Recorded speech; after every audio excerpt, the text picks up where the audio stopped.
Du coup, on va commencer cet après-midi avec une session autour des plateformes innovantes. C'est une session un peu hétérogène, vous allez voir, mais avec des projets qui sont tous particulièrement innovants et intéressants, je pense, pour chaque opérateur culturel.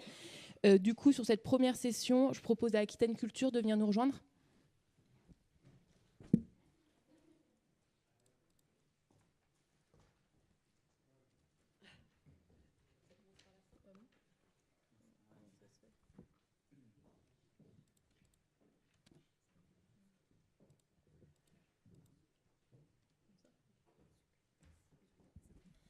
Et je rappelle à chaque lauréat qui passera sur la table de bien penser à signer sa petite feuille d'autorisation. Merci beaucoup.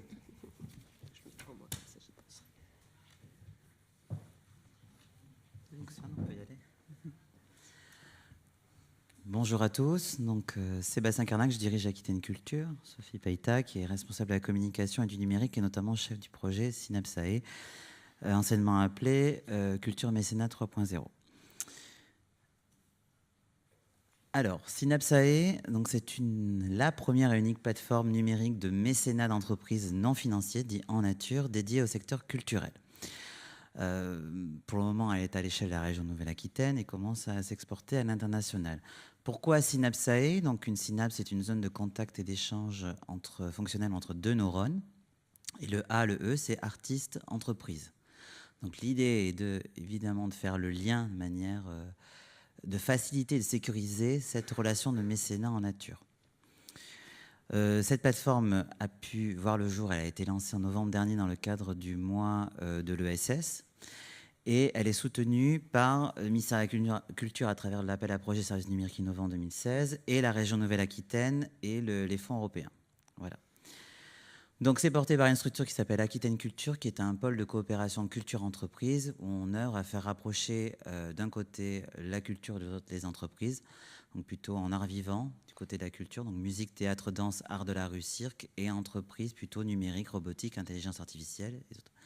Donc on est installé à Bordeaux, on existe maintenant depuis 5 ans et notre territoire d'action est la région Nouvelle-Aquitaine. On est agréé ESUS, pour ceux qui connaissent, par le ministère de l'économie, donc entreprise solidaire d'utilité sociale sur le champ culturel. Passe. Donc un peu la genèse de la plateforme. Alors c'est une idée, cette plateforme vient d'une idée d'une fabrique à initiative qui est portée par Atis. Donc c'est un programme de l'économie sociale et solidaire qui relève des idées qu'elle trouvait intéressantes et innovantes parmi des acteurs de la culture de l'ESS. Donc là, c'est l'équipe de Florent Tellet du RAMA, donc du réseau de musique actuelle, aujourd'hui du RIM, qui s'est dit, mais voilà, il y a plein de locaux d'entreprises non utilisés. Et moi, de mon côté, j'ai des artistes qui auraient besoin de locaux. Est-ce qu'il n'y aurait pas quelque chose à faire? Donc, ils sont venus nous voir et puis on a pu, comme ça, monter ce projet qui, d'abord, réussi à avoir un financement de la région en numérique, qui a permis sa phase de prototypage et d'ingénierie pendant 2 ans. Donc ça, c'était 2015-2017.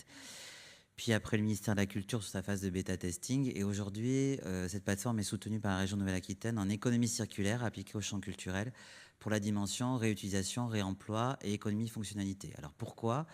Puisque le mécénat en nature, qu'est-ce que c'est? Donc le matériel, on peut avoir des dons en matériaux, matériels, locaux, terrains, compétences, technologies.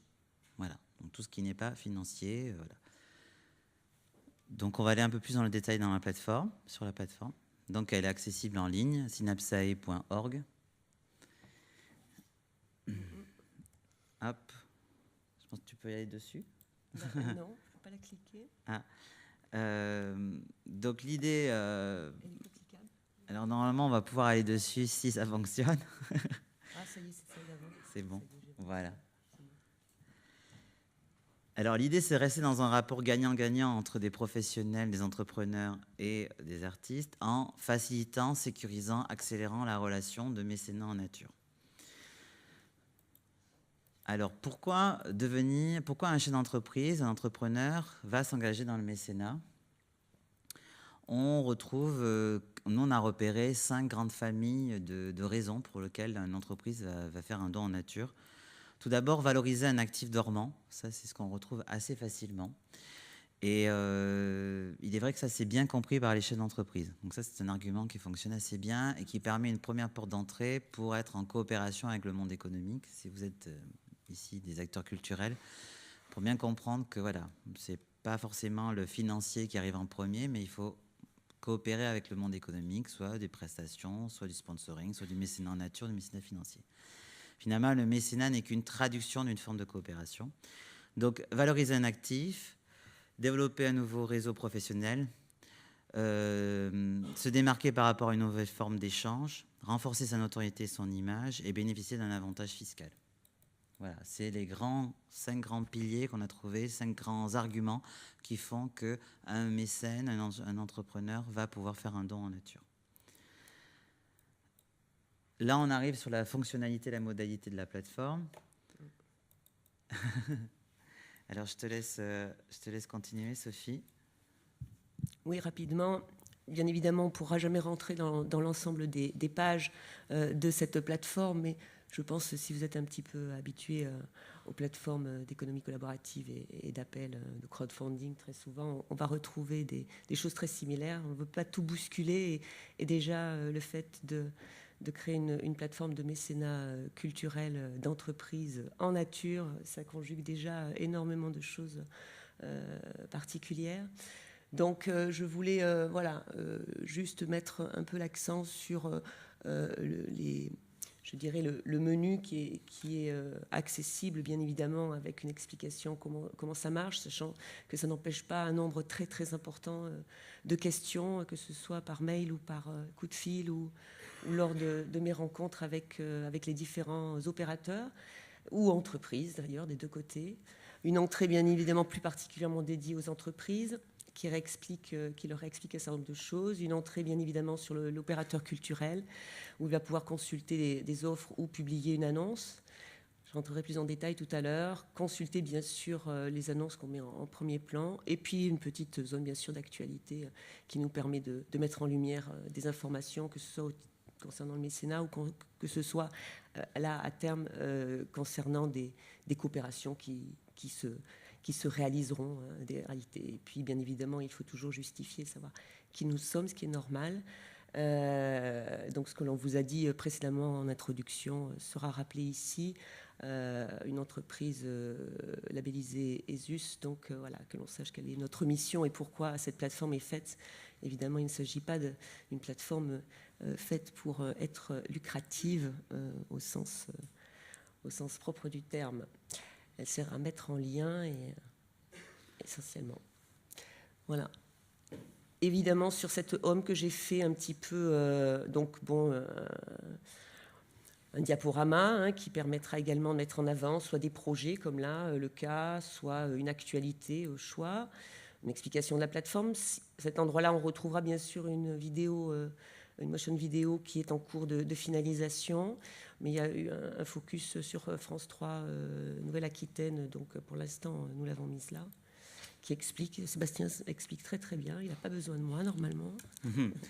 Alors, cette plateforme, elle a été conçue avec 4 opérateurs culturels qui résument le spectacle vivant, un lieu culturel, un lieu diffusant, qui était le pôle national du cirque de Nexan, 2 compagnies, une compagnie de danse en Gironde et dans les Landes, et un festival Les Arts de Garonne, et la compagnie Hors Série, qui est une compagnie conventionnée par le ministère de la Culture en danse. Et la compagnie Androphine. Et la compagnie Androphine dans les Landes. Alors en fait, pourquoi ? Parce qu'on voulait résumer un petit peu le circuit de la création en art vivant, pour qu'on puisse avoir un bêta-testing assez pertinent pour pouvoir améliorer la plateforme. Donc, nos grandes difficultés, puisque c'est important aussi de vous les partager, parce qu'il y a encore des défis à relever, ont été les dimensions juridiques et fiscales qu'on avait sous-estimées au départ du projet et qui demandent encore un travail supplémentaire avec un cabinet d'avocats fiscalistes parisiens pour améliorer encore et sécuriser cette plateforme. Et l'acculturation des acteurs culturels et des entrepreneurs. C'est-à-dire qu'en toute notre journée, on passe à aller promouvoir cette plateforme, organiser des permanences auprès des opérateurs culturels pour pouvoir les acculturer à cette façon de penser. C'est-à-dire qu'à chaque fois qu'il y a une charge ou une volonté de développement, avoir un déclic, penser mécénat en nature. Parce qu'on pense régulièrement mécénat financier, mais avoir ce déclic mécénat en nature. Donc aujourd'hui, on a à peu près une trentaine de comptes de créés. Donc elle a été lancée en novembre. On est aussi, alors c'est ça qui est notre grande surprise, c'est qu'on commence à la commercialiser puisqu'il y a des grandes villes à l'international qui souhaitent l'acheter pour l'offrir à ces opérateurs culturels. Donc ça, c'était la bonne nouvelle de ces quelques mois. Voilà, elle commence à être essaimée à l'échelle nationale et internationale. Et on est sur une trentaine de comptes avec des premières publications d'offres et de demandes. Alors on a des matériaux, des locaux, qu'est-ce qu'on a d'autre? On a de la compétence, une agence de communication, une agence de presse, de la vidéo. C'est pour vous donner des exemples concrets. Des câbles, du bois. Voilà. En fait, c'est tout simple. En fait, si vous êtes un opérateur culturel que vous cherchez du mécénat et que vous n'avez pas forcément l'idée, vous prenez votre classeur de charge, c'est souvent ce qu'on dit, et puis vous essayez de le diminuer le plus possible. Et du coup, déjà, ça vous donne énormément d'idées. Et puis souvent, vos partenaires, entreprises, vos fournisseurs peuvent déjà être vos premiers mécènes, puisque vous avez déjà créé du lien avec eux. Donc, voilà. Donc ça, c'est quelques pistes ou conseils. Voilà. Alors, le choix, c'est effectivement au niveau des demandes. Alors, sur les demandes, évidemment, c'est en clair, c'est-à-dire que les opérateurs qui sont en recherche de mécénat sont annoncés en clair, hein, à charge à eux de créer à charge à eux de créer leur annonce. Donc ça, c'est un premier constat que l'on fait, beaucoup de difficultés à formaliser un besoin. Ils sont en recherche de mécénat financier pour acheter des choses, mais par contre passer, je dirais, comme j'aime à le dire, par la bande, c'est-à-dire aller directement sur le besoin plutôt que de chercher de l'argent, puisqu'on sait, nous, d'expérience, puisque pour notre propre association, nous avons des entreprises mécènes fidèles qui sont les premiers. D'ailleurs, il y aura je vais mettre sur cette plateforme prochainement en actualité des témoignages de nos propres mécènes, pourquoi ils se sont lancés dans le mécénat, comment on a réussi à les convaincre de faire du mécénat culturel, pourquoi ils continuent aujourd'hui, qu'est-ce que ça leur a apporté surtout.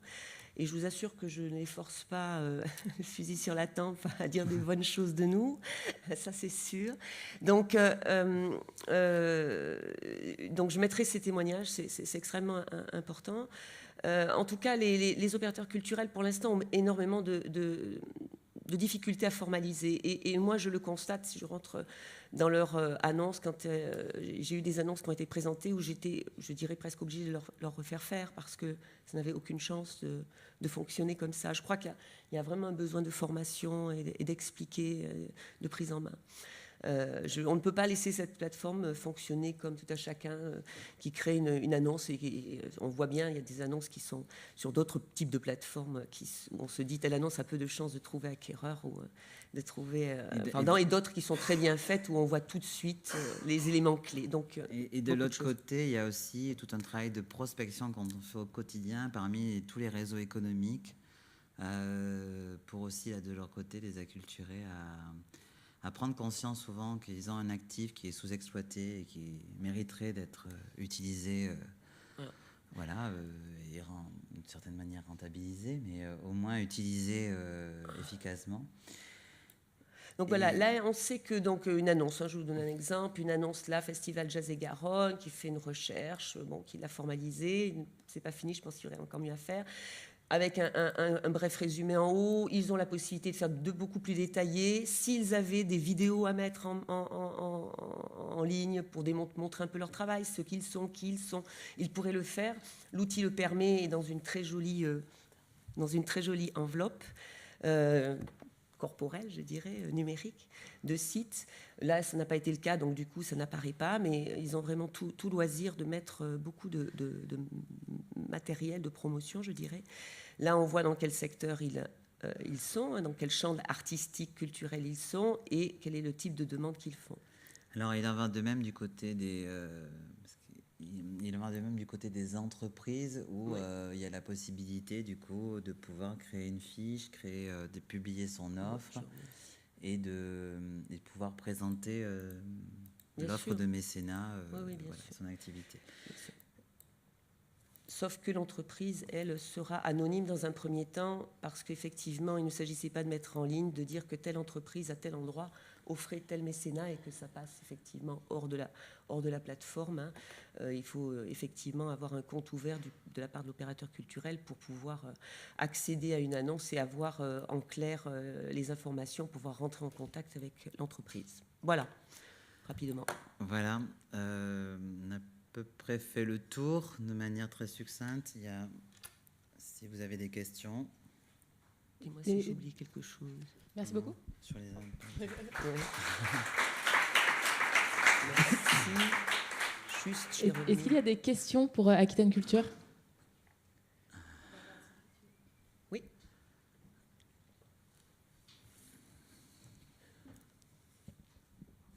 Oui, simplement une petite question par rapport à Culture Connectée, ex-BNSA. Est-ce que vous avez un lien avec la plateforme? Je retrouve un peu la charte graphique assez proche. Alors je me suis dit peut-être qu'il y avait un lien de coopération, peut-être, ou pas. Peut-être. Enfin voilà, c'était une question que je me posais. Sur BNSA de la région Nouvelle-Aquitaine. Oui. Alors, Aquitaine, la région ex-Aquitaine. Oui et non, dans le sens que il y a un lien dans le sens que eux, c'est plutôt un endroit où ils publient des projets de numérique qui ont été réalisés. Donc oui, il y a un lien, mais pas plus que ça en fait. Non, pas du tout. C'est des projets différents, mais on travaille bien ensemble. Voilà, pour l'heure, c'est que ça ne s'est pas déployé comme ça. Il y a tellement de choses par ailleurs. Aujourd'hui, je l'ai peut-être dit déjà, mais la plateforme est aidée assez massivement par la région de Nouvelle-Aquitaine par l'axe de l'économie circulaire et des fonds européens. Voilà. Donc effectivement, on a cette chance il va falloir deux bonnes années, je dirais, pour qu'elle soit expérimentée, déployée, qu'elle ait fait preuve de son efficacité. Et on en est convaincu. Le simple fait que ce moteur-là, on veuille à l'international nous l'acheter pour l'adapter. Hein, je pense notamment au Québec. C'est donc le besoin est là. Ils se sont dit, mais pourquoi n'y avons-nous pas pensé avant? Bon, le travail est fait. Ils n'ont qu'une raison d'aller le développer. Donc on le sait. Maintenant, il faut effectivement arriver à l'alimenter. Et donc, il y a un énorme travail d'acculturation au niveau des réseaux économiques, entreprises, trouver des tribunes, rencontrer les clubs d'entreprise et CCI, enfin tous les réseaux, plus arriver à porter sa voix le plus largement possible auprès de ces interlocuteurs-là, parce qu'on a besoin d'offres, mais on a aussi besoin d'un gros travail auprès, et ça c'est notre surprise, un gros travail à faire auprès des réseaux culturels, bien sûr les têtes de réseau, arriver pour qu'ils arrivent à promouvoir et que les opérateurs culturels se saisissent de cet outil et se disent, c'est pas... On entend beaucoup de choses, hein, on essaie de relever quelles sont un peu les objections. Pas le temps, on a tous pas le temps pour plein de choses. Un peu une crainte que on dévoile nos besoins. Voilà, ça fait pauvre, je dirais. On discute, hein, ce sont des objections sur lesquelles on peut vraiment largement discuter. Hein. Évidemment, on est convaincu que ce n'est pas le cas. Il y a également... d'autres... Il y a également le fait que l'opérateur culturel ne sait pas forcément quoi demander, comment le formuler. Formuler. Donc ça, il y a un travail là-dessus à faire. Oui. Voilà. Oui. Est-ce que vous avez des manifestations d'intérêt d'autres régions en France? Et inversement, est-ce que vous avez le temps de regarder ce qui se fait dans les autres régions? Alors, je réponds sur la veille peut-être. Oui, pour l'heure, de l'intérêt sur d'autres régions, non, parce que nous n'avons pas travaillé dans ce sens-là. C'est-à-dire qu'aujourd'hui, on le fait connaître sur notre territoire. Après, on n'a pas été spécialement, c'est lors de déplacements professionnels sur d'autres gros événements où, bien sûr, on est amené à se présenter, on dit un éventail d'actions que l'on mène. Donc, on parle de Synapsae, où là, ça a réagi. On n'est pas parti volontairement pour aller vendre la licence de la plateforme ailleurs. Ça s'est fait comme ça. On nous a rattrapés par l'école pour nous dire ça nous intéresse. Sur le modèle économique, le modèle économique repose également donc sur la vente d'une licence d'exploitation en marque blanche ou marque riche. Ça sera à court et moyen terme. On fait de la veille auprès d'autres régions pour voir qu'est-ce qui se fait dans d'autres régions, ça c'est sûr. Mais en fait, pour la vente de cette licence d'exploitation, on avait plutôt ciblé les fondations et grands établissements publics culturels. Mais en fait, ce sont les grandes villes internationales qui nous appellent. Donc, on n'avait pas forcément pensé à cette cible-là de clients pour la vente de la licence d'exploitation. Mais bon, voilà. C'est un peu comme ça que ça s'est fait. Voilà. Mais à terme, elle est amenée à être déployée sur tout le territoire, hein, et que chaque région qui ait une structure qui se dote de cet outil-là, soit pour sa propre structure, soit pour un collectif de structures, soit pour des villes qui veulent promouvoir la culture et surtout la soutenir financièrement, la doter d'un outil pour soutenir leur activité culturelle. Merci beaucoup.